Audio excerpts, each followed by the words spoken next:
Try to imagine a future where rain, instead of being just a weather phenomenon, becomes an inexhaustible source of clean energy. We're not talking about science fiction, but an innovative reality developed by a group of researchers at the National University of Singapore. These researchers have shown that raindrops can light up to 12 LEDs, paving the way for a completely new method of producing electricity in cities. The secret in the falling rain.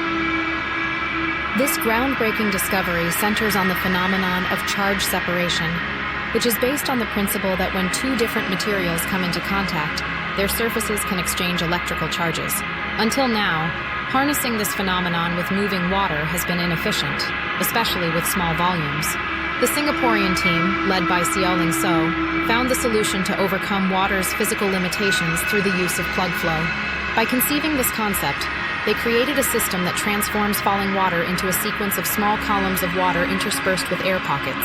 Water is dropped from a certain height, exiting a metallic needle that turns it into rain-like droplets. These droplets are then directed into the opening of a vertical polymer tube, approximately 32 centimeters tall and 2 millimeters wide. At the tube's entrance, the impact of the droplets generates the plug flow. As these mini columns of water slide along the tube's conductive inner walls, the charge separation is exponentially amplified. Electrical wires strategically placed at the top of the tube and in the collection container below intercept the generated energy. The final result achieved during the experiment was the lighting of 12 LEDs for 20 consecutive seconds. Unlimited potential for urban areas.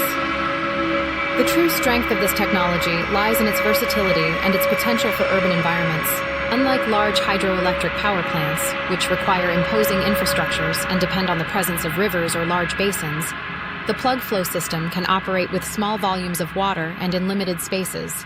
The rooftops of homes and buildings could transform into small power plants every time it rains. Tests have shown that the system is incredibly efficient, converting over 10% of the water's potential energy into electricity, even with droplet speeds lower than those of actual rain. For these reasons, it's possible to consider that the potential of this invention is even greater when factoring in more intense weather conditions. With its simplicity of construction, low maintenance, and absence of environmental impact, this invention from Singapore could represent one of the keys to a more sustainable and decentralized energy future. A future where clean energy isn't a privilege for a few, but a free and accessible resource straight from the sky.